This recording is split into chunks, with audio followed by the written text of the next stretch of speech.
Welcome to uncle's healthy way of cooking. ഗോതമ്പ് പൊടി കൊണ്ട് പ്രത്യേക ചേരുവകൾ 1.25 കപ്പ് ഗോതമ്പ് പൊടി എടുത്തിട്ടുണ്ട്. ചേരുവ ചേർക്കുന്നതാണ് പ്രധാനം. ഒരു നുള്ള് അയമോദകം, 1/4 ടീസ്പൂൺ ഉപ്പ്, 1 ടീസ്പൂൺ ഇഞ്ചി കുത്തിപ്പിടിച്ച്, മീഡിയം സൈസ് സവാള നല്ലതുപോലെ കുത്തിപ്പിടിച്ച്, ഒരു പച്ചമുളക് നല്ലതുപോലെ കുത്തിയരി. കൂടുതൽ വെള്ളം ഒഴിച്ചാൽ അതിൻ്റെ രുചി പോകും. ഒരു 1/4 ടീസ്പൂൺ കരിഞ്ജീരകം, കുറേശ്ശെ വെള്ളം തളിച്ചാണ് ഇത്.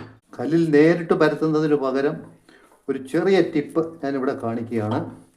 അതുപോലെ പരത്തി കല്ലിലോട്ട് നെയ്യ് തൂത്ത് ഇട്ടാൽ മതി. ചൂടായ തവയിൽ കൈകൊണ്ട് പരത്തി വിരളൊന്നും ഉള്ള ഒരു 5 മിനിറ്റ് ഇത് ഇങ്ങനെ ഇരിക്കും. 5 മിനിറ്റ് കഴിഞ്ഞ് നമുക്ക് ചുട്ടെടുക്കാവുന്നതാണ്. 5 മിനിറ്റ് ആയിട്ടുണ്ട്. അത് കഴിഞ്ഞ് ഒന്നുകൂടി ഒന്ന് കൈകൊണ്ട് ഈ പരുവത്തിനായിരിക്കണം വേണ്ടത്. ഇങ്ങനെ ഒരു പാത്രം എടുത്തിട്ട് അതിൽ ഒരു ഇലയോ മറ്റോ ഇല ഇങ്ങനെ വെച്ചിട്ട് മാവെടുത്ത് വെച്ചിട്ട് പരത്തുക. കല്ലിൽ പരത്തി കൈ പൊള്ളിക്കുന്നതിലും നല്ലതാണ്. എന്നിട്ട് ഇത് ഇലയോടെ കൂടി തവയിൽ നെയ്യ് പുരട്ടി ഇട്ടാൽ മതി. കല്ലിൽ നമുക്ക് സ്വാതന്ത്ര്യത്തോടെ പരത്താനൊക്കത്തില്ല.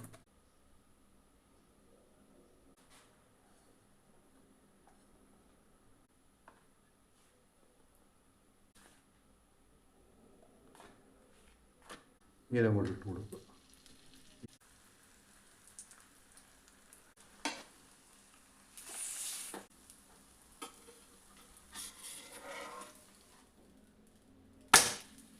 ഒരല്പം നെയ്യ് കൂട്ടി കൊടുക്കുക.